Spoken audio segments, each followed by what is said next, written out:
since the mid-60s, having first been taken by my late father on season tickets in the Old West Stand. The Blackpool fans out there that are listening, I went for the whole of the season and only missed one home game through illness, and Blackpool never won a game all season. So what was the year, Blackpool fans, that I started attending Bluefield Road? About 1910.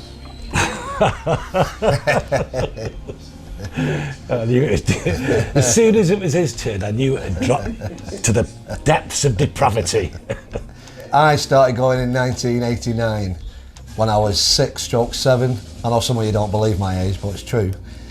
And going ever since, home and away as a kid, when you're allowed to travel on your own, used to go on the coaches on my own, and right up to the current day, and everything that's gone on in between.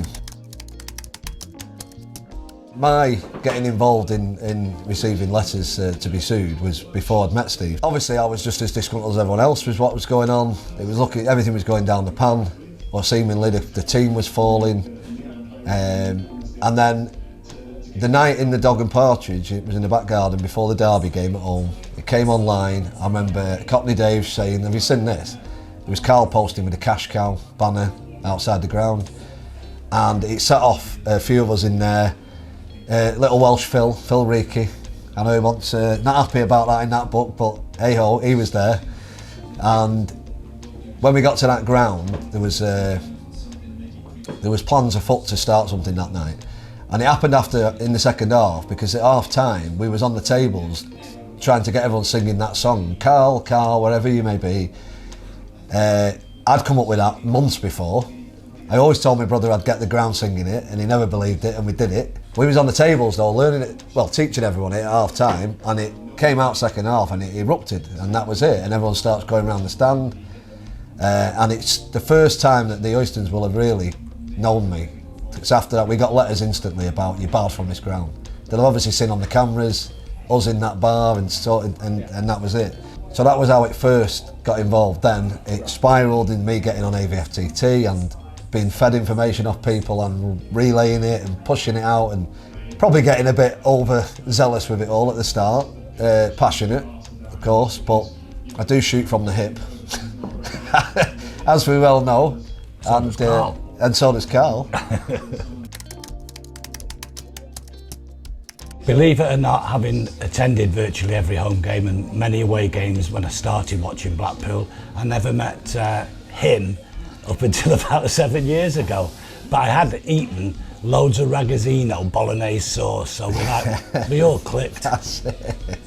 That's actually in that book, so that's funny. How we came to meet this time, well, the first time, was through Sharpie, through Steve Sharp. He just, once I'd received letters about being sued by the Oystons. Obviously we needed some help. I don't know if it ever constituted help or mayhem, whatever, but he introduced me to Steve. We went round to meet at Steve's house, and I don't think I left the house for about 2 years. That's true. That was it. It was round every day. It was a meeting place for most of the lads that had these threatening letters. Andy Grice used to come pacing up and down the... Yeah, with his shoes off. Made himself at home, did Gricey. Obviously I'd received letters from the Oyston solicitors, Les Golding, Corsa Les, that's where we nicknamed him, that's where that came from, Corsa Les. He denies driving around in a Corsa in the end. I think he said it was a Fiesta, not a Corsa. Anyway, Corsa Les, that's what it remained. Threatened to sue for £150,000 for defamation of character. I'd largely about the STDs that would claimed players had at the time, and that I'd called them corrupt and that they were stealing money out of the club. The basis of it, that. Obviously needed help, spoke to Steve, we came up with a huge defence, because one thing Steve could do is write for hours and hours and hours, but we hadn't, leading up to the day of the court case, we hadn't submitted something that we didn't realise. And this was the first interesting bit, that was, we got worded up the night before the court case that you're going to get awarded again straight away as soon as you go there in the morning to Manchester. because we hadn't filed this defence properly. That information came from out of the football club, and it was from Matt Williams via someone else. Now Matt had left at the time, I think, I'm right in saying that, but he was still on the email trail, and an email had come through which we were sent at the time saying, basically laughing, saying Ragozzino's in for a shock tomorrow when he gets to court because this is going to be awarded in our favour straight away because he hasn't filed this. So that made us, we were up earlier that morning, we got to Manchester earlier, and Steve went in there. I think I went to the pub actually, didn't I? I think it was all. I went to the pub and you went into the High Courts and managed to persuade them to accept this. When we got into the courtroom, it was, I think they were they had a bit of a laugh thinking we were going to lose, and the judge said, well, I've got the defence here and I'm accepting it. So it was allowed to continue then. We decided to have a focal point, and that's where the old van was converted into a roadshow, so that the fans could meet outside the West Stand, and particularly in the various judgment days that were held. But they seemed to be very successful. There were always a focal point for the broadcasters, be it BBC or ITV, using the war theme or Gypsies, Tramps and Thieves that we used to play in stereo for the guests of the Oystons. And obviously they became very, very embarrassed by it all, so we stepped it up further. Don't forget this EFL, this is our show today. No one's bought your ticket. Stage right, get out, you're not fit for purpose. Face the fans, face the people who pay the money every other week at the turnstiles, and you realise what ridicule you put us through. You've not allowed Uncle Val to have any involvement in the club, yet you allow a rapist, a fly tipper and proper scum who should be on this earth to run Blackpool Football Club. The time has come for you to be judged. You're not fit, you're not proper. Get some people in with proper football governance. Try to put it in a chronological order might be difficult because it was over a few years, so we'll try and do some things. But one of the funny ones at the time was on the Monday morning when I came round to Steve's and we said, should we go down to that hotel with the van? And what time was it, 8 o'clock or something like that? The guests weren't pleased. So we put the speakers on the roof and we went down to there and parked outside the hotel opposite. Yeah, the Blackpool Football Club hotel. The kind neighbour came out and said, you're all right parking on my land, I can't stand them bastards anyway. So we parked there and we let rip with a plethora, is a word you used to like to use, of songs. Rubber bullets upset him. Yeah, rubber bullets. My daddy is a bank robber. Gypsies, Tramps and Thieves. What was the other? Lawyers, Guns and Money. Lawyers, Guns and Money was always my favourite. And and just to skip forward slightly on that one, that Lawyers, Guns and Money was playing in the van, and I would be recording me and Steve on my phone, dancing like madmen in the front to this, which later came up when we were arrested for harassment. The police showing me that, saying this is you two in front of the van. Well, you know, obviously, but we'll come back to that later on. All this is blaring out, and then all the guests start hanging out the windows. So Steve then starts giving a speech about you better be wary, there's a rapist running around the corridors, lock your wives, your daughters up. I do recall that speech. Then all the staff start coming out of the hotel, and what was surrounded by police within them. Well, what was the groundsman called? Because it was before the police arrived. Stan Raby, or yeah, Rabby. The milkman. I don't know if you remember, you would give a rendition of what you were saying to him over the microphone. You sang him a nice song. I did, yeah. It was something to do with playing on mud. I know what it was, oh, dear. But I can't remember. It was, please reseed me, let me grow, because we don't have a pitch anymore. And he took great offence to that, didn't Stan? They turned on the heels and just growled at us. So when the area became less populated, I don't know whose decision it was, but we thought, well, we'll go to the training ground. No, just stop. The police arrived, asked us what we were doing, checked every tyre on the van and insurance like they do, trying to pick anything up. And we said, look, we don't want to cause a nuisance. Do you want us to move from here? So you said yes, please. So we said we'll do that. And we were going to just drive straight round and park outside the West.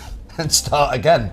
But we said, no, we'll go to the training ground. So we parked up across the training ground gates. We didn't know that the training had ended and Neil MacDonald would be bringing all the players out.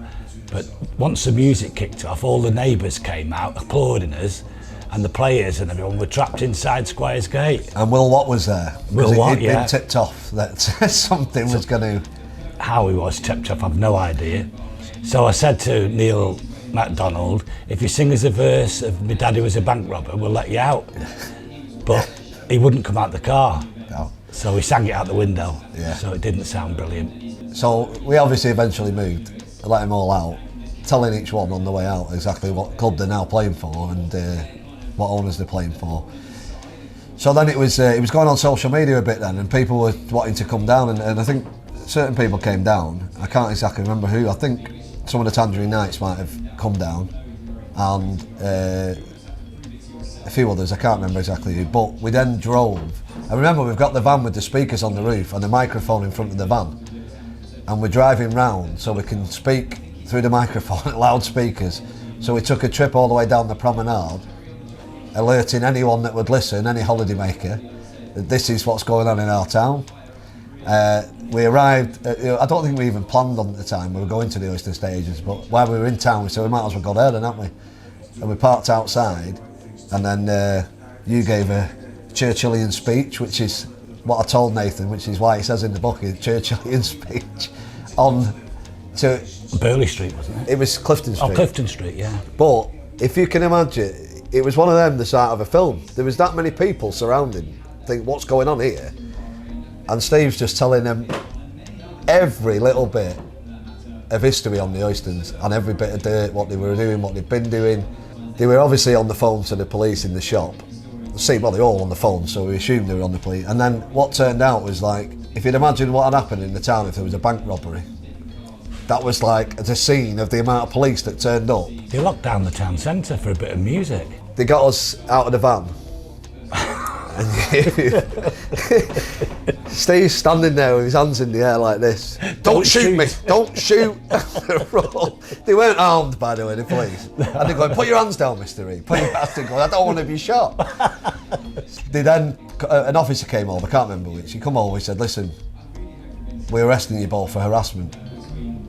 And to be fair to him, he said, look, we're not going to cuff you, just get in the back of the car and the van. And they went to the station. We were interviewed then, separately, by Warren Jones and Kate Buckingham. And Warren Jones was the DCI. Yeah, I think he was, yeah. The CID anyway, whatever the titles were. And he was only a little fella that had small man syndrome, and he to this day gets emails calling him Big Wazzer. How are you, Big Wazzer? We've never let up on him. Not in any sort of harassment way, just every now and then he'll get a... We always called him Big Wazzer because he hated it, because he was about 5'5". And but we went through the interviews, and it was about 45 minutes it took. And they brought out, I'll tell you about my interview anyway, and what he said later on was they were almost identical, them two interviews that you've just two done. So, well, that's because we're not lying. We're telling you the truth. It's not difficult. It might sound far-fetched, but this is the truth. And he pulled out a box of 400 emails and said, right, we need to go through these. The harassment was against Carl Oyston. That's what the arrest was for. So I just said, look, are they from... And I gave him my email address. He said, yeah. So, well, they're all mine. Not going to deny, they're all mine. And then he pulled out X amount of hundreds, I think it was 600 text messages. So again, I said, are they from that phone number? Yeah, well, they're all mine. I don't need to read them. You don't need to go through them. They are mine. So he's basically saying, well, this is a lot of communication, and this is all like one way. And I said, well, it's not all one way. You need to get Carl Oyston's emails and his phone and see the replies. So that was done then. It was released pending investigation. I don't know about your interview, probably. Exactly the same as yours, Dave. I presume they were the same questions because they got the truth, so they were the same answers. But I always felt that this would never run to a criminal trial, because at the end of the day, we were getting as much back as we were giving, which seems strange from a chairman of a football club whose club was in decline. Yeah. He seemed to And you flying. maintained that from the day one. This isn't going anywhere, Dave, this. Just let's continue. So we went away. Anyway, weeks later or whatever, we got informed that we were being charged with harassment. So obviously we had to go and seek legal help then, a solicitor. So I went to Steve Townley. I went to Trevor Colburn. Yeah. And I think you lasted about 1 day with Trevor Colburn, didn't you? Is that right? Before you said... It's not going to go anywhere, this. You need to get those emails from Carl Oyston. Yeah. And I think we stood in the dock in front of Jeff Brailsford, the local district judge. Yeah, and it was controversial that because he's the one that had just had Mark Rushton sent to prison, and so it was controversial. He was now over this case as well, and we were all a bit miffed about that. And I think Steve had asked on my behalf that he be removed as the judge for this case, and that didn't go down well at all. It was basically, how dare you suggest that I'm not going to be fair in this trial. Stanley Matthews nearly got brought into it. Yeah, he did, yeah. Anyway, when did you Trevor sort of wasn't up for the... He didn't think it'd get thrown out because of our retaliation, so to speak. Yeah. And in a nutshell, when the judge asked me how many witnesses I had, the number was so high, I think... 67. Was it 67? 67. I remember it. He said, pardon? 67? We can't have 67. Well, I need them all. But you produced it like a... Because I remember Steve looking at me and just like shaking his head in disbelief, like your defence was about 30 pages long. It's like, he's written this in one night here. It's like... Anyway, with that episode, it all ended in the Blackpool fans' favour because it was dropped, the case.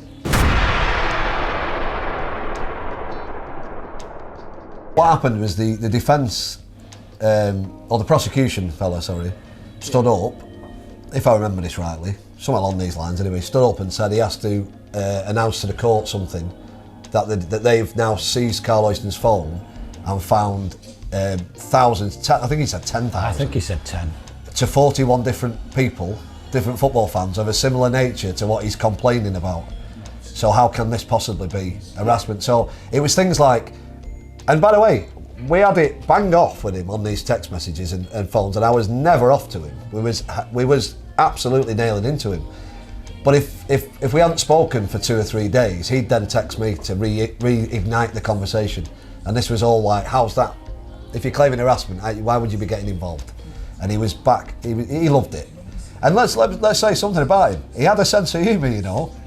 There's no doubt about that. I'll give him credit. Yeah. I was sat on the phone one night. I'd got home after drinking. I rang him at 1 o'clock in the morning. He answered. And that's why I knew. People used to say he didn't drink. I knew he did because I'd spoken to him that many times. That night, I was sat in my front room with a cup of tea, 1 in the morning, and we was having it bang off on the phone. But to the point where we were both hysterically laughing after bombarding each other with a load of insults, because my missus came in and said, listen, who's that on the phone? I said, it's Carl. She went, listen, both of you, piss off, and went back. I said, I've got to go, Carl, I've upset the missus. And that was, so he had his sense of humour, there was no doubt about that. Especially because you used to call me a big fat fucker all the time. And I said, have you seen the size of you? Some of the emails that you have to understand, and I showed Nathan some, and he's put the ones I showed him in the book, and obviously some we've lost some over time, and I'm gutted to an extent, because I've been bin bags full of the stuff that we had, because it was like, you know, after a bit, you're like, just let's forget about all this. But I wish I'd kept some of it, because there were some of them were hilarious, what we'd written. I mean, we used to write, we'd do profiles on all of them. I remember sending them all hand-delivered as well, by the way. We used to play their games, like Corsalez would run round, scaring people, handing them. We'd go to them, handing them. Make sure you see them face to face. And, you know, profiling them. Just writing a profile, it's Corsalez, and just putting a big profile about him, how ridiculous his life is, everything about him. When we knew everything about these people, we'd been digging and digging. Because you have to understand, somewhere in between all this, we sent an email, again mentioned in the book, was brought up in court. It was crazy times, and we did write a letter to Vicky Oyston after the event of everything to just say, apologise on that point of that email. It would gone ridiculous on some of the things that were said, and you know, we did admit that, but it was getting to that level. There was, where do we fight with these people? They're having a right go at us, threatening everything. But some of the things, again, one of them's mentioned in Nathan's book. It was about, was it because she thought Ragozzino was the new Italian bolognese sauce? Which just in isolation sounds ridiculous. People think, what are you doing there? But we had a list of, it was 100 questions. I think he's put 71 in the book, but it was 100. There might have been 71 that was the email I showed him, so I showed him the email. It was 100, but the judge did read it out in court. And I remember sat there, and he started, the barrister for the Oystons was reading it out in court with his wig on and his posh voice. And he starts reading this, and I'm like to Steve here, saying, oh no, he's reading this out here. And the more he went down, the more the court was laughing behind, because it was full. And I'm going, this is not good, this. And he's going, it's all right, it's all right, it's not that bad. And then some of the stuff, and I'm not going to, I can't repeat it word for word anyway. If people saw it, you'd be like, oh my God, we never read that, did we? And he's going, it'll be all right. And just like, as he's reading it, I'm sinking down. And then when he'd finished it, it was my turn, so to speak. So the judge looks at Mr. Ragozzino, and he, no question. No, I'm not, there's no point even trying to defend that. But I was told several times, he used to carry that email around with him, Carl, to show any man and his dog, this is what I get, this is the abuse I get. Which was like, we lost that battle because we gave him that. He had it, but that also cost me my job. It was sent from the wrong email. Basically, the company I worked for at the time's details were still on the bottom of that email. It's stupid error. It was simply because I couldn't get on my own email in the room I was in. I had no signal, but I could get on the works one, and that was it. And my office phone rang. A young girl called Cheryl answered. I remember looking at me going, Carl Oyston on the phone, and I thought, one of these pissing about. So I picked it, all right, Carl, and he goes, you fucked it now, son, haven't you? And I'm like, you what? And he goes, fancy sending emails like that? And basically I thought, oh my God. You know, it didn't take long for the company to come, and they threatened to do whatever, and they said, look, we can't let you go here. We've got to get rid of this problem, which is fine. Well, you know, not fine, but he understood it. I wasn't walking out thinking they'd done that wrong. He understood it. That served only then to, I had more time to spend with Steve now for a bit. There was quite a few people that were sued that really affected me. I don't know why, but one was Frank Knight, who had heard he was suffering with ill health, and we whipped round 20 grand and paid that. And there was someone else, I think it might have been Tim, had to pay. Steve Sharp may have paid something as well. So we decided, I don't know who made the offer, to have a meeting at Blackpool Football Club with Carl and his legal team present. It was a mediation that was, yeah, you had to have mediation. For some reason I thought it was to negotiate a figure, and the figure that I put on it was to pay the Blackpool fans back. It was 35 grand, which is in the book, and that was the... Oh, is it? Yeah, he's put it, I've told Nathan about it. And we got there early, and we had a look round, beautiful oak-lined, I don't know what the suite's called, but it was absolutely stunning. And there was bottles of Evian water out, but none where, you kind of know where you're going to sit in these confrontational meetings, but there was no Evian water for us, so he was trying to wind us up, but in any way... I'll say, we moved the bottles down, didn't we? Moved the chairs round. Took some selfies with the Bellicon pictures, I think, that were on the wall. Yeah. But we was in that building on our own. You know, he portrays it in the book, not that it's important, but he just says like they were made to wait for 25 minutes. We weren't made to wait, there was no one there. We walked in the club at the West Stand, and we were just walking around that club, there was no one in sight. Completely empty. Just like bizarre. That's why we was in there and just thought, right, we'll have a bit of a mess around here then. I refused the mineral water because even though it had been filtered for 150 million years, it was out of date, just like his crisps and just like his tinned mineral water. And his Lucozade. Tensions were fraught as soon as they walked in the room because he was team-handed. I think there was Eric Shannon and some other high-flying solicitors that we hadn't met. He said, well, how much are you going to pay us, or words to that effect? And I went, well, what's your offer? What's your offer? What's your offer? Yeah, I said, well, I think we should negotiate on paying these poor Blackpool fans back. You're getting nothing from me or something. So I said, you barcoded, tooth, horrible house of hammer haircuts, man, fuck off. And we were out the Bloomfield Road before the meeting was earmarked to start. We had files all over the table, remember? Just files, and fucking nothing in him. just stacking up. We did it with him every time we went there, every time we ever met anyone. Files everywhere, like. It probably had as much as they had in theirs. And then, of course, the suing of Jez Smith, I think, started not longer after. And he wanted the services of the Afroman, if only for delivering legal notices. And that led on to my confrontation with Carl Oyston outside the South Stand. And I approached the office and he wasn't in, and I started chatting to a very old friend of mine who was doing some media work, painting, Binsey, well-known Revo lad. And he said to me, he's pulled up behind you. And this Range Rover of sorts, 4x4, had turned up, and he got out. And he is a big unit, he towered over me, but his breath was rancid.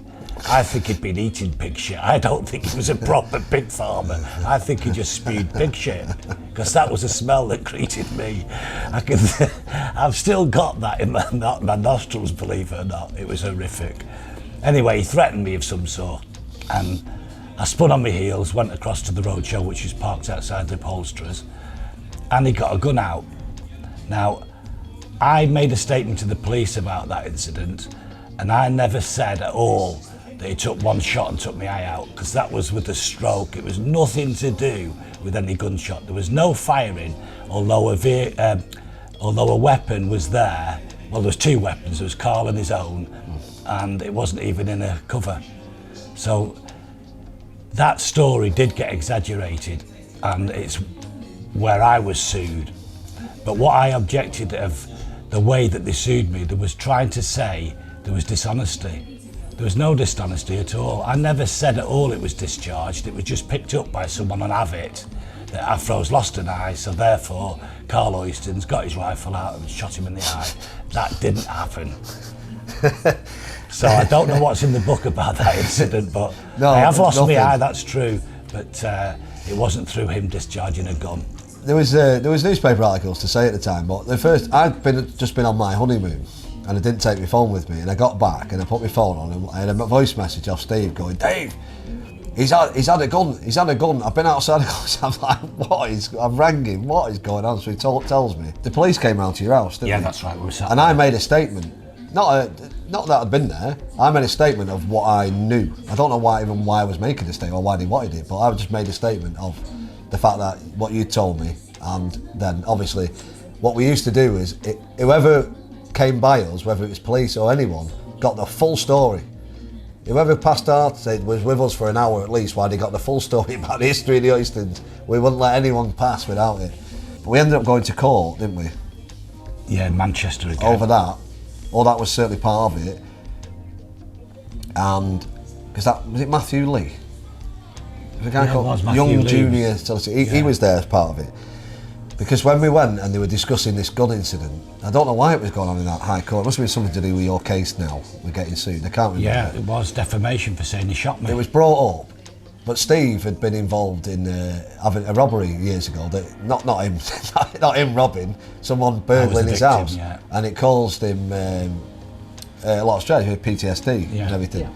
If you want to hear the full story of that incident, actually, it's been filmed previously and it's up on YouTube under Afroman Scarecrow Productions, and there's going to be a link right up there.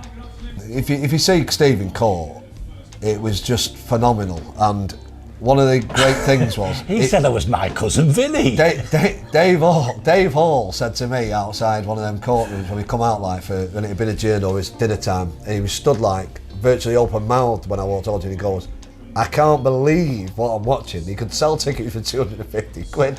Steve bouncing up and down, berating everything. It was full. Yeah, it was a full house. It was packed all the time. But this one wasn't.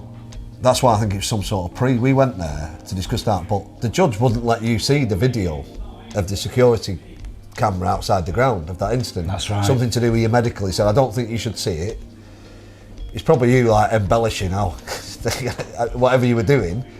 But they said, because I'd made a statement, saying what I'd heard about the incident, that do I want to go out and see that in the back room. And I went out with Eric Shannon, and I think the judge watched it, so it wasn't quite the way it had been said in the first place. But they said to me, "Do you want to change your statement now about it?" And I said, "Nope." And that's where we were. We was like, we're entrenched now. We're not backing down for anything. Even if it would just cost them another few quid in, having to go back to court to get this thing gone. And it was picked up by some papers. It's out there in a few papers about the police have Law Society investigated it. Gazette especially. Anyone wants to read the Law Society Gazette, the full story of that incident. But I think people think it was made up. It wasn't. He got out. I saw the CCTV. Steve never actually saw the CCTV. I did see the CCTV. He got out of his vehicle. He had a shotgun. It was cocked open though, over his arm. And he came sort of within a foot of Steve while they were having a bit of a dispute. Whatever he was saying, I don't know, get off my land or whatever them farmers shout to you. And someone shouted back, "You're a son of a rapist." And the judge made me confirm that because he said, "Mr. Reid, did you call him a son of a rapist?" I went, "Yes sir, I did, loads of times." And during that hearing, the judge reckons I called him a son of a rapist or a rapist more times than when he was convicted in 1996 in Liverpool Crown Court, which made me feel pretty damn special.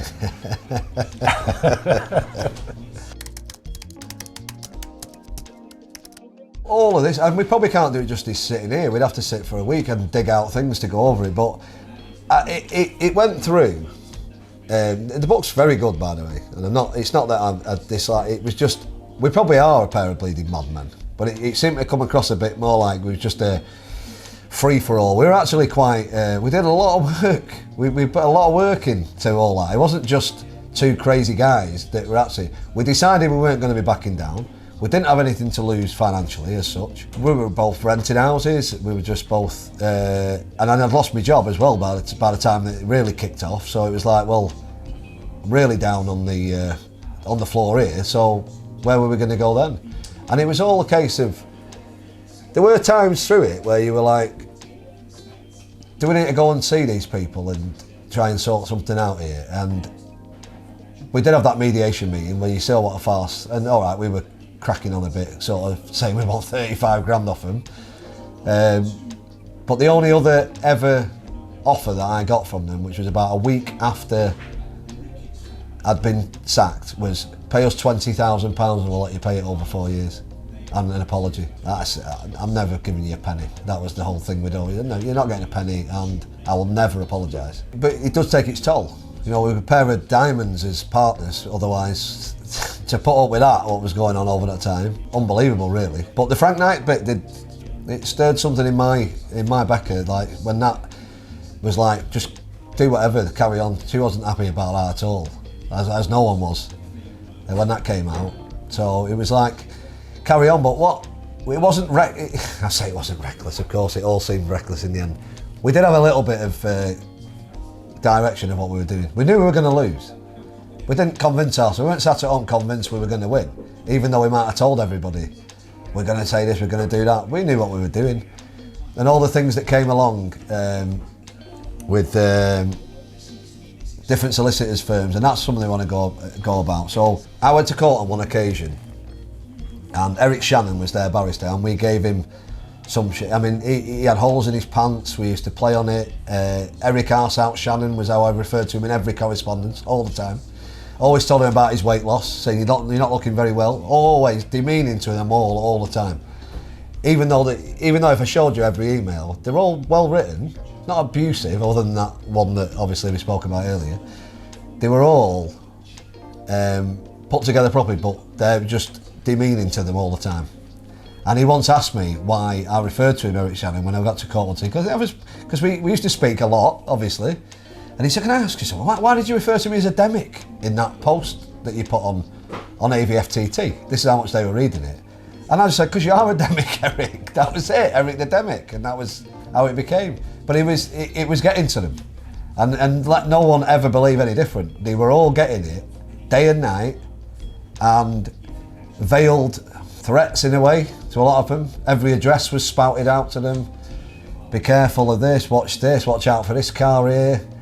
Watch out if you hear a noise tonight, you know, we're around there tonight having a drink in your area, Carl, around Waddington, so, you know, if you hear them bushes moving, you might be, we might have come from anything. Where if you think about it, reverse it on yourself. Someone told you that, when you hear a noise, you're going to think, and that's what we were doing. But there was all sorts of cases. I don't understand the court format, but there was pre-this, pre-that, pre-trial, pre-bloody hearing, there was a pre-meeting to a pre-meeting. It just continued. We must have gone there 20 times. You know, we went there plenty more times than anyone else knew about, because we were always having to nip there for something.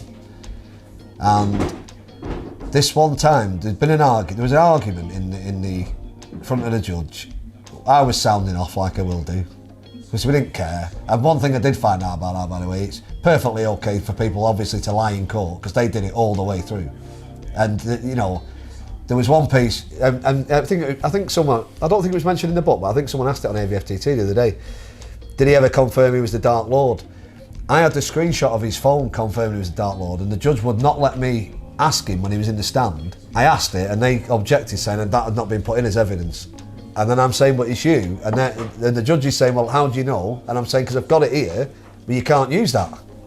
And it was like, well, how ridiculous is this? It's here, but he hadn't submitted it. He didn't intimidate, get a response and then sue. And that's his paying customers and fans who have been fans. They were. I mean, we were told at the time, the defamation squad. I mean, he's alluded to it in the book about they were actively looking for people. The name going around was that they called it themselves a defamation squad, and they put it together to try and get as many 20,000 of fans as they possibly could.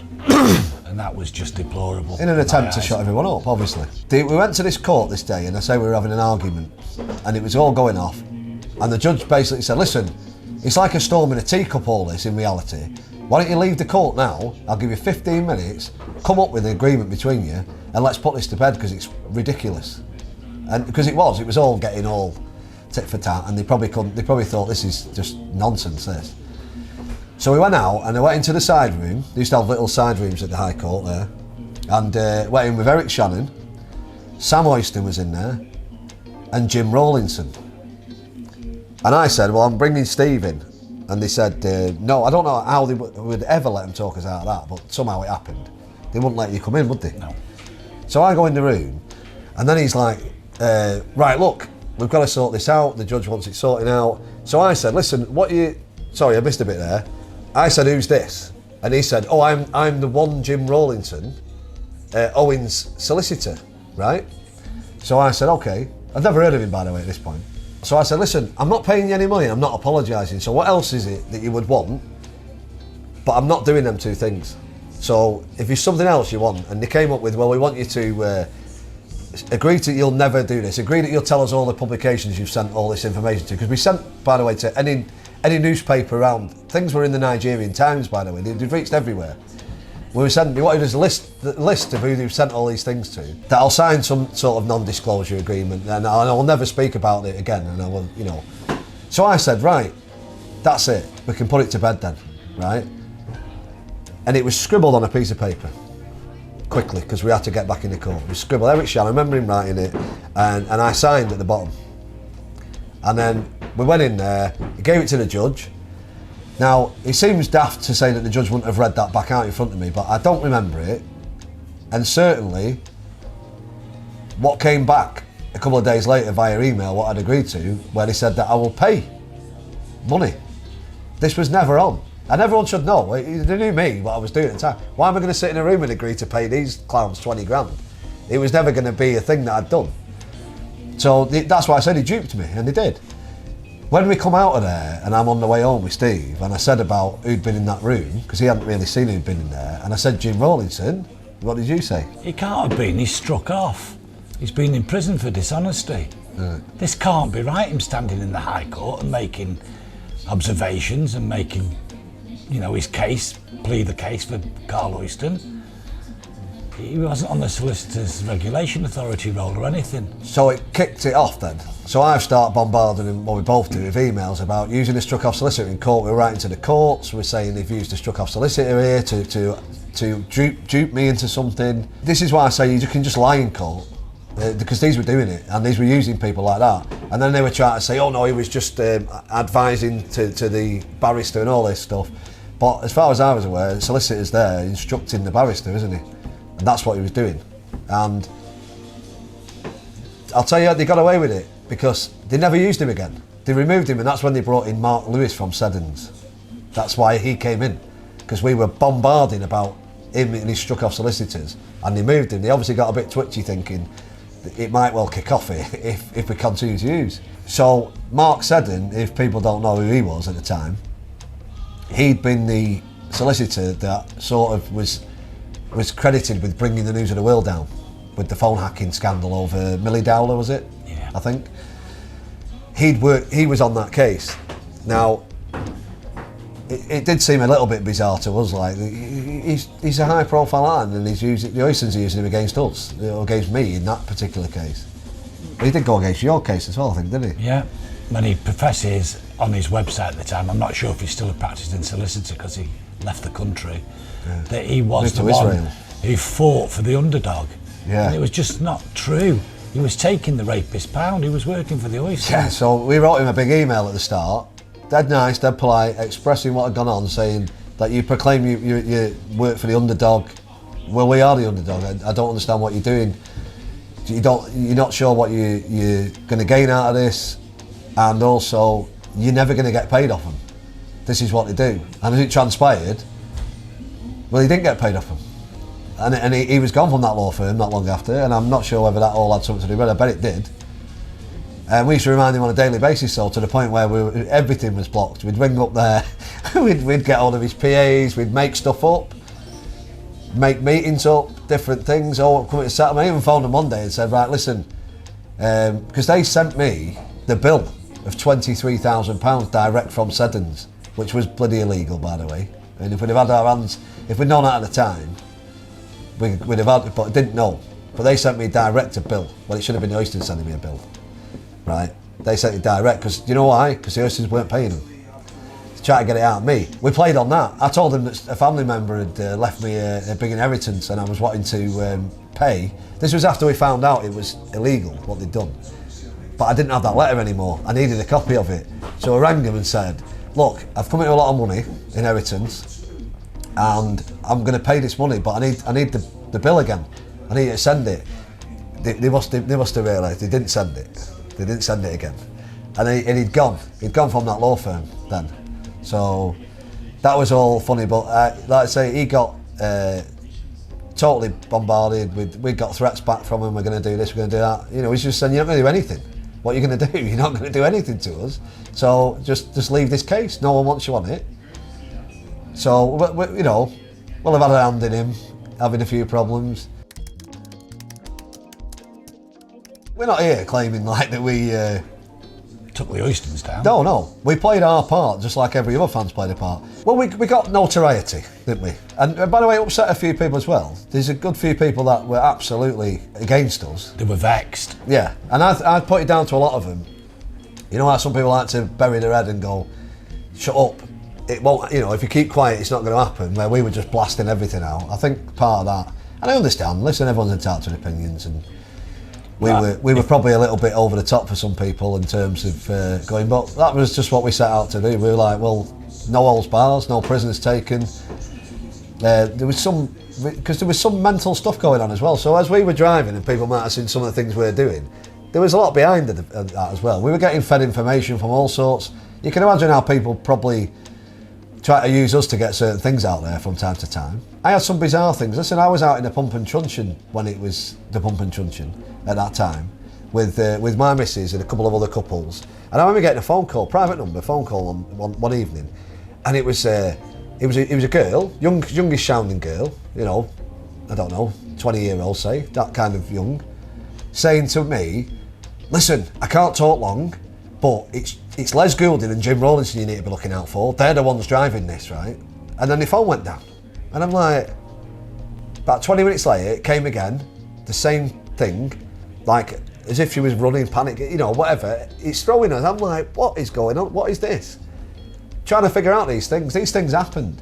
You know, I know he mentions it in the book, and there's no evidence as such, but I did go to the police over it. 3 o'clock in the morning, I used to live on a second floor apartment on Oakwood Close up near Common Edge, and the buzzer went at 3 o'clock in the morning upstairs. I'm like, get out of bed, hello? And it was foreign, probably Polish. Leave the Oystons alone, you're a dead man. And I come bolting down the stairs, out, there was a car taking off out the drive, come out with me bat, like, you know, and that was it, you know, and I reported it to police because I thought, that's getting a bit close to home here now, isn't it?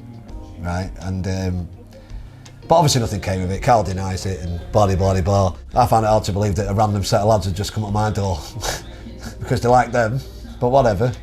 You know, unprovable, but that's what it was. But all these things were going on all the time. And what about you with the with the house? We know when we got the call that he was at your old house. I was just appalled at that because he knew what I'd been through with having a burglary. He knew how antagonistic this old man Oyston was with me and why he should go and take my children. By the way, Andrew was terminally ill, since lost his life, and take him to his den of iniquity up at Clawton or Queenmore Hall. I just find it incredulous. It's so hard to digest, especially with my frame of mind.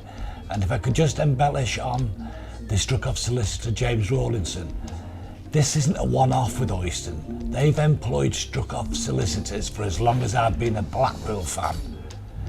Peter Lawson, Michael Edwards, I can't remember, Ken Chadwick, you name them. Tim Schools, you name them, they've all been struck off because that's what he is. He's a cheapskate. He doesn't pay the proper lawyers, or he'll employ proper lawyers and not pay them. He didn't pay me when I sold the advertising up, when the cop roof was taken off and all them banners were put up there. I did all that, passed on all the work to Jeff Warburton, who was commercial manager at the time. I never got paid. Jeff Warburton gets pushed out. There was also a ridiculous thing that went on at the time when Steve's son was ill in hospital, and when they set about suing Steve, I'm pretty certain of this, the figures I'm talking about, I think they set out to sue Steve for £50,000, I think. I wrote them an email at one point. I say they because I used to include 15 different email addresses on to various people. And I asked them if they'd just lay off a little bit because they're suffering a bit. And I think it was a couple of days later, another letter come through saying we're suing you for 150 grand. They raised the stakes. That's what they did, and that's, you know, it's them kind of things that as well we want to tell people that's why you drive on to do. Where some people think you're off your rocker.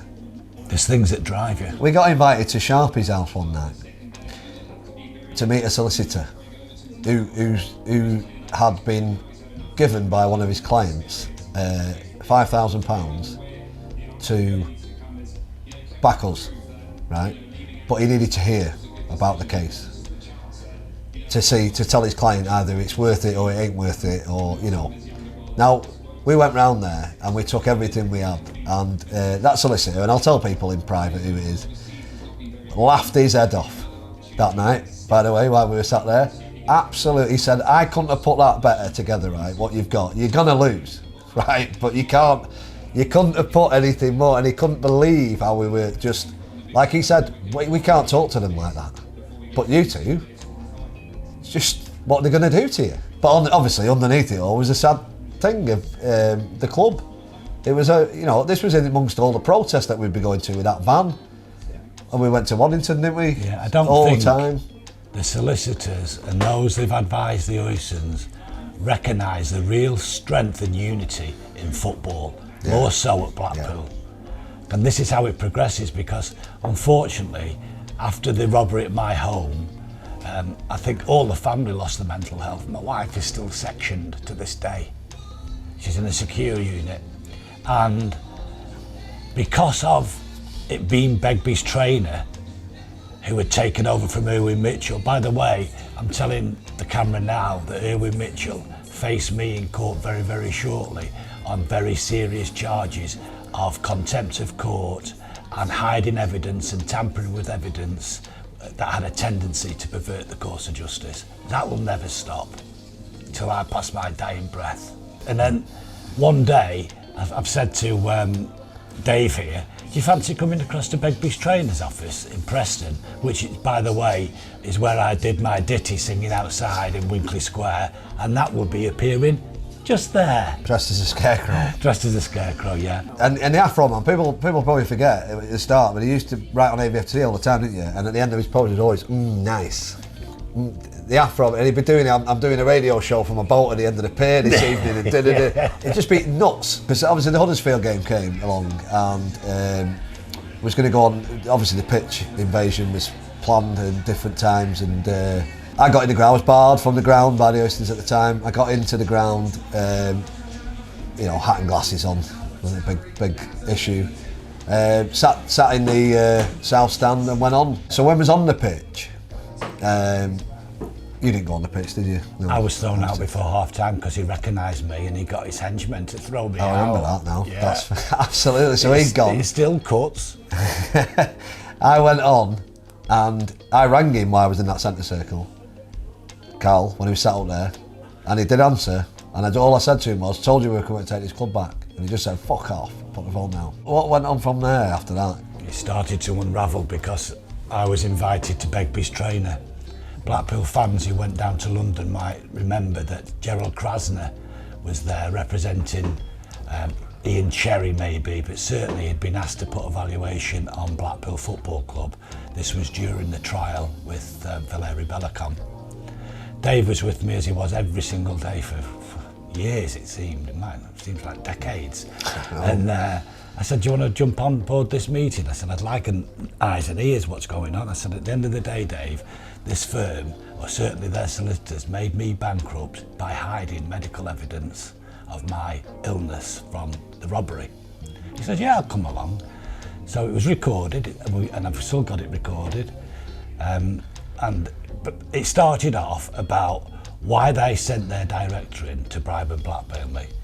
And I said to Michael Locke, who was the whistleblower after the event. What did you used to refer to him as in the end? I can't remember, David. Michael Locke, the cock in the frock. Anyone that came by got, it was all, so we know Donald Trump's mental, but how he used to give everyone names and belittle everyone, that's exactly what we did. Paul Stanley sat there, Michael Locke there, I was here, Dave was there as he is today. And I said to Michael Locke, "Do you honestly believe what I'm saying?" He said, "If you're asking me if Darren Shelmerdine was your friend," he said, "Yes, I agree." And I think Paul Stanley said, "That's only his opinion." Anyway, it calmed down. There were several occasions that I wanted to leave the meeting, but at the end of the day, I've been in bankruptcy now for 16 years and I don't come out of it till I'm 141. Well, not long then. Yeah. So I'll be not only the longest man in bankruptcy, but also the longest man ever to live to 141. But that's what Begbie's trainer are like. So Dave and I are in there, and he said, "You do know, gentlemen, that the Manchester City fans are all behind you, what you're doing in your stance against the Oyston regime." And I said, "Oh, it's nice to know." He said, "No one knows more about live football than me. I watch Manchester City, I'm a season ticket holder. When they're away, I watch Stockport County, and then occasionally I'll go and support Alfreton Town and grassroots football." He said, "But I also want to say that Owen Oyston was my client." And we're like, "What?" So then he goes on to say, "Oh yes, I had to liquidate Protoplan for him, and the millions that were paid into that, I stashed offshore." And he wasn't just making a statement about that, he was bragging.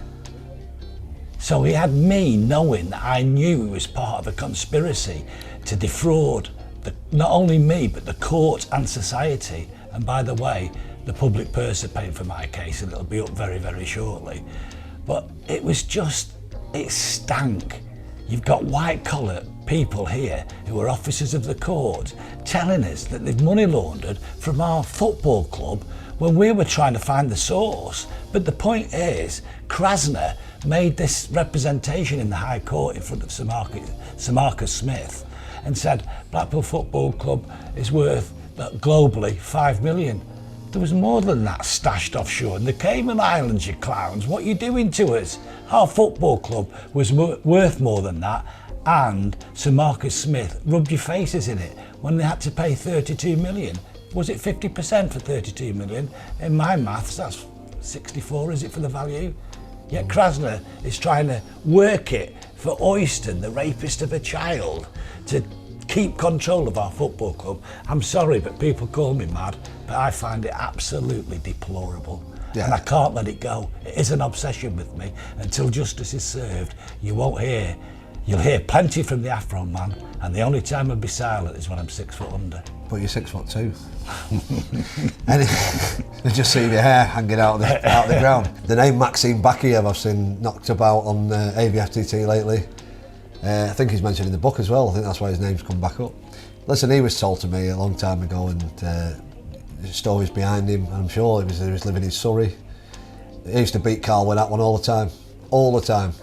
I've just been having a drink with Maxime. Anything, I'd say anything to him, just to say he's coming up here this week. And listen, it all this coincided with him carrying that shotgun in the back of his car all the time. I'm convinced he thought he was getting done in by Valeri and his Russian connections or his Latvian connections. You know, I was convinced of it, and we used to play on that all the time. If the roads were icy, I'd just text him, "Morning, car. Watch them roads today, a bit icy. You want to bump into another car knocking you off the road?" Anything like that, just to get into the Reds. Whereas I didn't. I was more on the legal side because it went much deeper with me. And I hope, speaking here today, that the Blackpool fans realise what we did. It was all to get the club back, no other reasons. Little bit for me, the fact that he knocked me in the 80s when I did a lot of work for the football club, but such is life. Yeah, and the truth will come out in court. One of the bizarre and standout moments for me in it all was that I had to question Owen Oyston and Carl Oyston in the dock in the High Court of this country. It was just like bizarre. Just the most bizarre. Owen's giving it, "I'm sorry, I can't hear, I've got a bit of a cold." I picked my chair and walked all the way over to the stand and just sat in front of him on the stand. They were objecting. That's right. I was and there. the judge said, "It's all right, let it go." I've got pictures of that. I know you're not supposed to take pictures in court, but people did. And I went through it with him, and that's where he tripped it. No, and obviously he won the case in the end, and the figures were 20,000 to Carl Oyston, 20,000 to Owen Oyston, £1,000 to Blackpool Football Club, which was going to be 20,000. But it's where Owen fell down on that one, was he was bleating on and on and on about it, and it was actually someone in the who'd followed us that gave us this at dinner time of the court that day. Get into him about this. He keeps saying fans will return if the football gets better. So how is it that you're keeping fans away? That's what they were trying to accuse, that I'm driving fans out the ground somehow. So we got him on the stand to say that, and then it was like, well, Owen, if it's the football keeping people away, how is it me? That's why Blackpool. How could I defame Blackpool Football Club? As if I'm going to try and harm Blackpool Football Club. It was them two shysters that we was trying to harm. So that was, a little reduction in it. But it was 53 grand the cost. It was 94 grand in total. And when that came to an end, I got that. They do it by email. They're heartless, the courts. Just send it out on an email one Friday afternoon. 94,000, nice one. I had to go to the court on the Monday to hear it read out. So you got delivered it by email, you have to be read out in the court. But I never told anybody. I never even told Steve, I never told my wife, I never told anybody. People are going, "Is it come through yet?" I'm going, "No, it's not through yet." I went, Raggy? Yeah. I went to Manchester on the Monday, 2 o'clock, and walked up that building. Anyone that's been to that High Court will know what building it is. A massive glass building, various floors, walk up massive long corridors down to the other end. And I walked all the way down, and I could see them all down there. Carl, Owen, Eric Shannon, some security. Possibly that Mark Lewis was there at the time. I think he'd gone by then. Anyway, all their entourage with the security as well. I walked all the way down, sat on the bench outside on my own, 20 foot away from him. Eric come over. "Oh, morning, Mr. Ragozzino, are you okay?" I said, "Yeah, I'm all right." He goes, "Where's the rest? Is anyone coming with you today?" I said, "Nope." It's like, I said, "Do you think I'm giving you that satisfaction of having one here with that being read out?" Not a chance. And we went in there, all them sat on one side, me on the other. Judge read it out, asked me if I had anything to say, and I just said, you what an absolute disgrace, by the way. These have lied their asses all through court, got away with it. I hope you feel good about yourself, you're doing what you've done. Give them a round of applause and said, I'll see you tomorrow when it all starts again, gents. And that was it. Out we go. But they were gutted that no one was there to see it, and that's, them little bits were good wins for us. 0. Never told him from the day one, you're not getting a penny. However long later it was, I got a phone call one night off Sharpie, can you ring Les Goulding? Corsa Les. Give me his number. Rang him. Owen would like to see you on Wednesday at the hotel, 9 o'clock. At that time, he was going mental. I know he was always mental, but he'd been offering to put people as directors and all sorts of weird shit. We didn't know what they wanted to see me for, but it was like, he'd probably offer you to be on board or something. He's gone that mad. So I went down to that hotel on the Wednesday at 9 o'clock, in the bar, went in. Les said, oh, Owen's over there around the corner. Went round, he sat with a young girl, like he always was. Told me it was his barrister, 20-year-old blonde barrister. Not saying they can't be, but she was no barrister. He's like, oh, hello, Mr. Ragozzino, in his purple attire, like a scarecrow. Hello, Mr. Ragozzino. Hand out, I'm not shaking your hand, no. Oh, sit down, sit down. He asked me to come and sit next to him. Owen, I'm sitting here on this side. What am I here for? He goes, how's your family? How's the son? How's the daughter? He might have even named him weirdo, right? But I'm saying I'm not here to talk about my family, right? What am I here for? What do you want? And he said, right, all this has gone too far. You've gone too far. Carl's gone too far. It's all got out of hand, and I'm bringing you here because I want to put it to bed, and I want to drop all this. So I said, what drop? What? He said, you don't owe us any money. I said, well, I've gone bankrupt. So I want to pay you any money anyway. So I said, are you going to pay to have this annulled? Because I think it cost 20 grand because your Carl did it not long ago. And he said, oh no, I can't afford to pay that. But I'm just going to give you, I've got a letter here. And then we went through various things. I wasn't getting in conversation with him, but he was saying, what do you think I can do to bring fans back and all this? And he even one point said, I know you'll help bring the fans back to this ground. I said, Owen, the only thing you can do to fill that ground, so obviously you can see over it, is you go. You go and that ground will be full. Simple. You want to see the ground full, do one. Anyway, gave me this letter. It had 5 or 6 points on it, right? We're not going to chase you for the money, but you can't do this, you can't do that. Like any letter would say what they wanted. And on the closing paragraph, it said, Owen would like to invite you to spend a game with him in his box, or enjoy a night out with him, whichever you prefer. Is this some type of joke? What is that? It's, oh, you're very welcome. You're very welcome to come. And it was balmy. But this was the best bit for me. He said, you want to run that by a solicitor. Do you have a solicitor? I said, yeah, Steve Reed. And he goes, do never speak about that man in my company, ever. Absolutely despised him. And so people want to say about Owen and who he didn't like and who he didn't. Listen, let me tell you now, he absolutely, under his skin, right into them all the time. And I loved it. And they hated it. They hated it. Carl, some of the things he wrote, bordering on nutcase, suntan addict. He called him always upset me. All the time. I'm seething. And the barcode tooth thing, all that used to go to gravestones. All his email after email, anything derogatory to him all the time. And no wonder they didn't like us. Yeah. But it's just, let no person forget, Owen Oyston despised Steve Reed, and I loved it. Even after, when he couldn't hear because he had a cold in the High Court, and I think Dave said he can have an ear trumpet, and Owen went, Mr. Ragozzino, I can't even play the thing. He's absolutely barking mad. Yeah.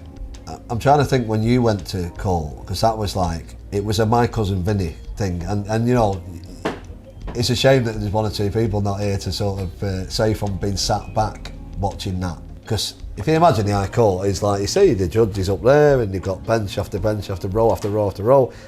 We're sat on this side and they're all on that side. Because you can have something called a Mackenzie friend when you haven't got a solicitor or a barrister, when you're representing yourself. The Mackenzie friend can't speak for you, but they can sit next to you in court and advise you. Well, every time it was me, who's your representation? My Mackenzie friend Steve Reed. When it was him, my Mackenzie friend Dave Ragozzino. But we didn't give a monkeys about all that rules. We'd speak and say anything. So to be fair to the judge, he allowed applause, laughter. He allowed a lot to go. Yeah, he did. And like I say, and a lot of lies. Yeah. People can make things up, and they were just making stuff up. There's no criticism of the judges. No. They just had to make a decision. I suppose they have to decipher through what it is, and it's not a criminal court. One thing that we were absolutely on him was He'd put a statement together, Carl Oyston, about his character, and he said that he was a man of good character, right? And this is what we tried to bring up in the High Courts. Because we had these depositions, they call it, don't they? Yeah. His criminal record. From the previous... From the harassment case, yeah. remember? Where we had 6 or 7 different things. Some more... One was for shooting a cow, I think, or something like it was that. either a cow or Bambi's mum. Something like that. Anyway, there was some firearm offence. There was some... Violence or something. Domestic things. There was other things. So we had this. So it's Theft like, of a motor you vehicle. can't describe yourself as a man of good character because you're not. We're claiming perjury and all sorts of stuff over this, which ended up with us getting called down here to the police station with Chief Inspector Keith Ogle. Keith Ogle, and he's sat asking us if we'll stop our campaign against the Oystons, and we're saying no. Look what we've got. This is what he's saying. You tell us. You're the Chief Inspector of the police force. He's declaring in the High Court to a judge under oath that he's a man of good character, good standing, which everyone knows to mean that he hasn't got anything. And there's your own criminal record, what you gave us of him. So we explained that, and they couldn't. And we were just going back and forwards. It was for defamation of character, so libel because it's written. I had said that certain players, I'm not allowed to repeat the names, had contracted sexually transmitted diseases passed on by a prostitute that Owen Oyston had been with, and that they were corrupt and stealing money basically. In terms of a court case, we went mental. So the aggravated damages, some things were described as arguably you've done worse during this case than what you ever were here for in the first place, because we'd gone so far. But that was kind of intentional. But that was kind of intentional. We knew we were doing that. Owen Oyston was a convicted rapist. And the courts gave him 20 grand, awarded it from me, for constantly calling him. A lot of people have asked that over the time, like, how can you get defamed for rape? He is a rapist. Well, of course. And we referred to him as rapist all the time. It wasn't really that. If we'd have just referred to him as rapist, that would have been, I don't think anything would have come of it. No. It was all the other stuff. It was, listen, I had posters made about fighting Carl Oyston on Bloomfield Road in a charity match. They put all these things into court. There was posters galore about Owen everywhere. There was loads of stuff said, loads of things done. You remember the judge is going to be reading this from not being a Blackpool fan as well, from the outside thinking, what are these writing here? He won't understand he won't even understood what the Oystons were about. He'll just be looking at, these are real nailing into these all the time. Yeah.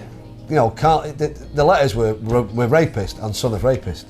And that's how they were referred to all the time in our documents. That's how Steve was referring to them in the courts. You can find the court documents online.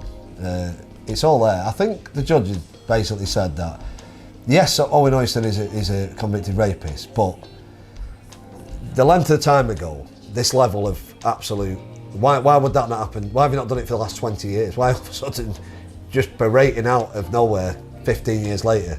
Obviously why we were doing it, wasn't it? It was convenient for and the fight. And rapacious towards the football club, which was evident, which was proven in the Rolls building in London. We knew what we were doing. We knew what the Tangerine Knights were doing. We knew what BST were doing. We knew what other groups and other people on their own were doing. You know, you know all the windows that were smashed in the window before in the ground. I know exactly what that was and where that came from. You know, that was all. It was designed for a purpose, for people to turn up on Judgment Day and go, what is going on here?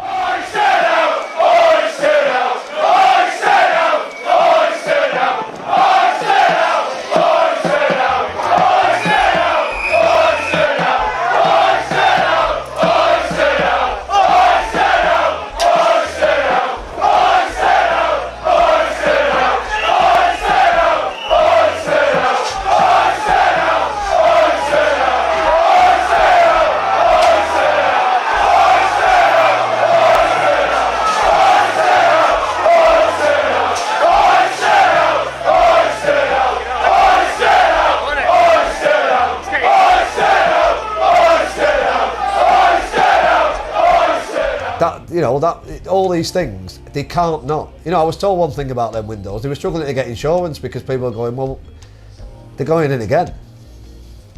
All these little things, you imagine it. These people have got ultimate control over everything, now they haven't. Now they're getting things and getting told, no, you can't do that, and no, you can't do this. He had over that incident with Steve with his shotgun, he got questioned about that. And I think he had to go and sign at a police station to something about when he went for a shoot. That grated him to absolutely, what do you mean I have to do this because of them pair of pricks? Do you know, that's basically... And a cabinet installed at Bloomfield Road because it wasn't secure. Yeah, exactly. So he had to start doing stuff, which, you know his character now, and everyone knows his character. Well, I hated it. How are they telling me what to do? Because of them two. And that's how I viewed it. And obviously everything else. Everything he did and everything he wanted to do, he couldn't do it anymore because everyone was on him. Everywhere he went, he was getting bombarded. It's hellfire. Yeah. But the man is so stupid. Not so long ago, he's done an application to open up some kind of pub restaurant on Bloomfield Road, thinking that we're going to. Well, that hellfire. To his knees. I was there the night all the plants were pulled out from it, thrown all over the road. I watched somebody on the top of a bus shelter firing things through the windows. It was like, well, this was what was going on. This was people just. And you think about that, no matter who you are, everywhere you go, you're castigated, you're getting grief off people. Things that weren't in that book probably, I think people have asked on ABFTT, and I know he can't mention everything, but you know, Morecambe away, Owen's car got smashed to pieces with him in it.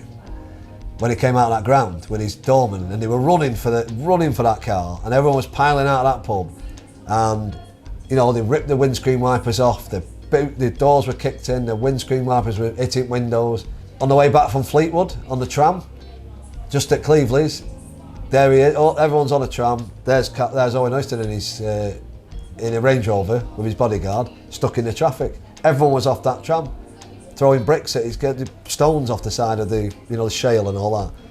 All these things were going, and it cannot not have affected him. Owen was and is delusional, so he probably didn't even register on his radar properly because he is deluded. Carl knew exactly what was going on. Exactly. You've seen what a shithouse he is. Throwing his own dad in. I mean, it's just a disjointed family, isn't it? I've never had a problem with Sam Oyston, right? Yes, he's a little tit, but I always thought he's just following his dad. Because in that late teens, or mid-teens where he was in at the time, when it all sort of started, he didn't know any better. He didn't know any better. And the fact that he's probably kept his mouth shut, ever since, it's probably not too bad a guy really. And the last time I ever saw him, by the way, was when the Accrington game was on, when it got cancelled. Do you remember a couple of years ago, Accrington away? It got cancelled for snow on the morning. I think I don't know if we were back then or not back then, but we were going to Accrington away. I know Accrington away was the first game back, it wasn't that one. After it got cancelled on the morning, frozen pitch. There were 6 coaches leaving from the Saddle, Boar's Head, number 10 area.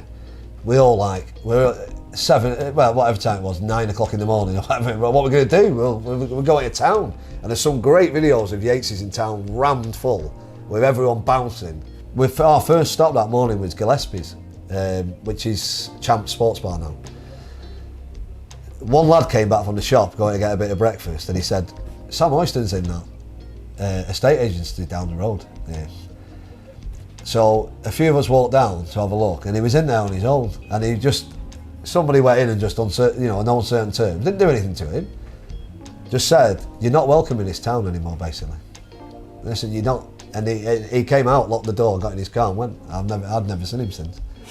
But this was it, wasn't it? This was they had to go. No one wanted to see any of them, and can't say I felt sorry for him that day. Nothing happened to him, sort of. Physically, it was just a case of just get out of here. But that's what they brought on themselves. That. So yeah, I felt a bit sorry for him. I don't think anyone ever got to the bottom of the mysterious illness he had. I remember it at the time, and I was told seriously by someone at the time, no, he has got cancer. I don't know whether that was true or not. No idea. I paid Andy Grice 20,000, I think. I think that's right. He didn't get a lot out of that, Grice, by the time it had been done. But it wasn't about that for him. It was about you're not calling me a thief, basically, But I was just a young, naive kid in my eyes, Sam. Young, naive. Should have never been put there. His dad should never have allowed that to be put on him. But that's the kind of family you're dealing with. But we had the Waddington trips. I mean, we went up there that first time we went. And I know the Knights did a few other ventures of their own. But we went that day, and when we arrived, because there's YouTube videos there, because I took the video walking up the drive when they were firing the gunshots. That was that was on my phone. That someone else has got it on YouTube now under their name, but I don't. It was on my phone. I videoed it walking up, and you can't see it clearly because it was an old Nokia phone at the time. But you can hear all gunshots, and then you see the videos on there. You hear me asking the police officer, "What about them gunshots, officer?" And he's, "What gunshots?" Those fucking gunshots. Yeah, what gunshots? He was on his own land, didn't he? He was on his own land, you know. It was that kind of attitude. I think they might have been once before. It's the first time I'd been, so it's probably the second time that everyone had turned up. He was masked, walking up and down, pretending he was Owen Oystons, shouting to Carl, "Carl, I didn't do it! I didn't do it, Carl! I didn't rape her!" He was giving all sorts. That was one of my bad days. And it was, we went to the pub up the road, didn't we? Yeah. The Parker's Arms. The woman refused. They refused. I don't know what was going on. She refused to serve anyone unless we were buying food. So we said, "Well, buy some chips." Then she tried. I sort of found out we was here for a demonstration. Then she didn't want to know, did she? Because Carl was a regular. Carl was a regular. She didn't want to know. So it was like, "That's not good for you. Anyone that comes across and backs him is not. You be targeted against your business, basically. Anyone that comes in, and that's what was happening. All these things got targeted. You know, the Knights were doing their bit all over the place with that. You know, I was part of the team that went out that night delivering all these leaflets around Fleetwood and removing Oystons for sale signs everywhere. That was happening everywhere. There was loads of people at it, and it happened forever. Mates of mine who not even follow Blackpool, who were snooker mates of mine from the Dog and Partridge. I remember walking down Lytham Road here one night, and a mate of mine goes, "He's not down that road there, Hague Road." There was an Oyster for sale sign. He ran down, ripped it out, brought it with us, smashed it up, you know. This was all the stuff that was going on, and it was costing him. And you got to remember these things. When hundreds of these things were removed, I mean, how much does one of them cost? You know, if it cost 50 quid, and it cost 20 quid for someone to install it at their time, you're talking, and these are going missing all the time. So all of a sudden, there's a bill coming back to them now. All the time, not least everyone that's had these posters through the door and told and whipped, going, "Oh, I'm not going with them." That just decimated him. That it was a good move whoever came up with that night. The Village. Yeah, the Village Hotel. Yeah, that's it. We went there, didn't we? Oh, we did. Me, you, and someone else. Might have been Neil Holden. So I know they went. I know people went and had words with him about you've got to have it, and I know that one of the holes got something written on it, didn't it? One of the greens. As a sort of thing for them to say you're doing the wrong thing here. But we went in and told them the same thing. We were masquerading as all sorts of people then, by the way. We were just pretending we were anyone to get in the door to these people and then telling them straight, like, "Listen." They listened though, didn't they? They listened. Yeah. Oh, they all listened. In my eyes, you see, it's like, and that was it, by the way, for me. After, you know, once it was done, it's done. It was all done. You don't continue any campaign against them, you know. Steve does now and again. I say Big Wazza gets a message every now and then, doesn't he? The old CID who decided to pull us in for harassment. He always gets a mention. When I was selling the advertising at Bloomfield Road, I don't know if you remember, but the South Stand used to have, what were they called? Dainty butternuts, like a popcorn thing, a big ad on it. And I went to see Mr. Stanley Kitt, who was at Cherry Tree Road when they had the factory there. And I said, "Mr. Kitt, can you help us out? The South Stand's looking a bit down and out. Can we put your name up there for a very reasonable fee?" He said, "I will provide the paint, the scaffolding, have my sign up there and pay you, young man, if you can tell me that Owen Oystons has nothing to do with that football club." And I knew then I was on a hide into nothing trying to get the town and the business people to support the club. Yeah. Well, I remember when I first started going as a young lad and that, I don't know what, but I remember him on the pitch with Oystons. It was always Oyston out as far as forever, and that was it. And it obviously culminated and they went too far in the end. They got exposed, by the way. They just got exposed with the money. The amount of money, it was always little Blackpool, little, keeping us at a level. When that money came in, it got exposed, didn't it? That was it. They couldn't hide that much money anymore. From my point of view, the club will now be as good as it can be. And if it's good as it can be is top of League One, that'll do. You know, if it's good as it can be is middle of the Championship, then that'll do. But I know it's going to be as good as it can be. And I just like everyone else hope that we still manage to make the playoffs. Still, but I don't. If we don't, we don't. We're back next season. We go again. But we'll get there because it's Blackpool, unique totally unique town, totally unique set of fans.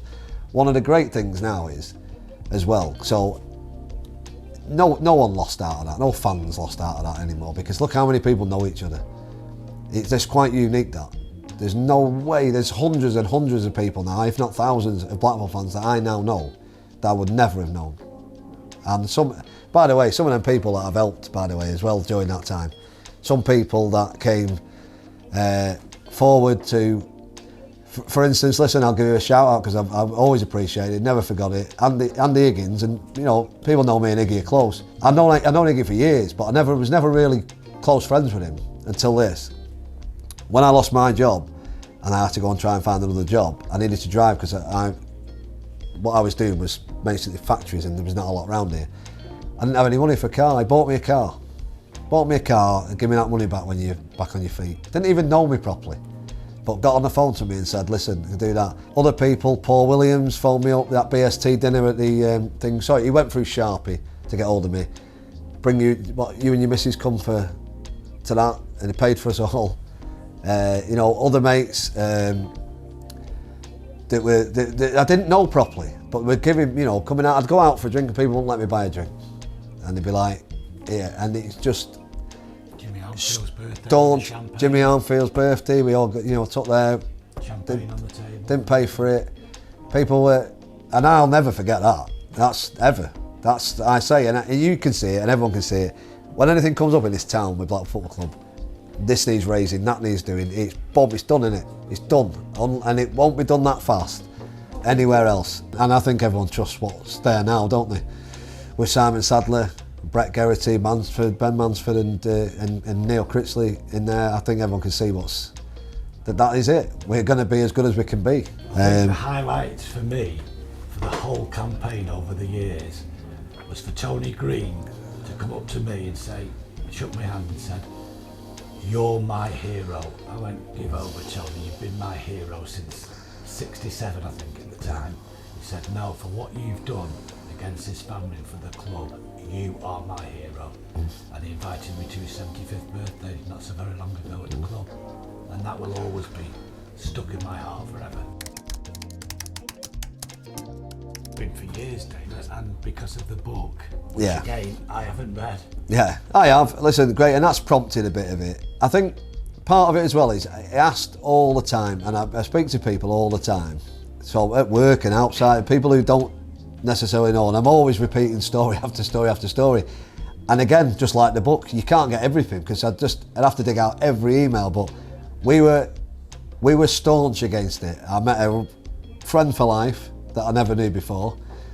2 peas in a pod for years there, just absolutely the same mentality, determination.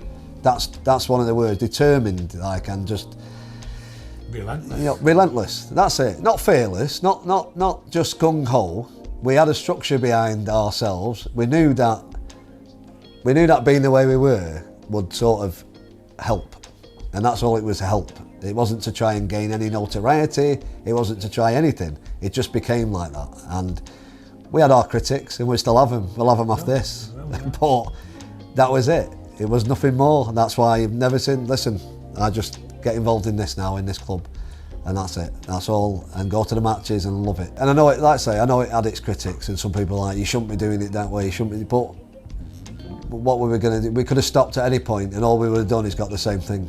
We were losing them court cases, but it wasn't about the court case, it was about winning the overall thing, and our little few percent of our efforts into that one, and the percentages of Bellicon and BST and the Knights and every other fan that it's just as it's bigger than ours. You know, people still come to me to this day, some people are like, "Oh, thanks for you," but I appreciate thanks, but that's not what it was. Just done the same as everyone else, just stopped going to that ground was the main thing, and was together, weren't we? We were just prepared to do that, you were prepared to do that, he was prepared to do that. That point, bang, one big pie, and it smashed him in the face, didn't it? That was it. My only gripe of coming today, I wanted to do it, was that there's a book gone out on how not to run a football club, and I never even got a phone call or a right to reply to any of the comments that are in there. And all I would have told Foggy is the truth. I was also touched by the number of people at the road shows they'd come and say, look, there's 20 quid for the fuel for the next one. I even had people come to my house and leave money. I found out who it is, but they wanted anonymously, the brown envelope, to help me with the next roadshow. And an ex-player bought my season ticket and has bought it again. And if he buys it this year, it's the third time. I'm touched by it. Yeah. And again, they don't want any praise.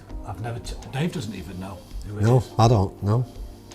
Because that's what they said they'd do. They'd look after me for what I've done against the football club. Yeah. And that is humbling.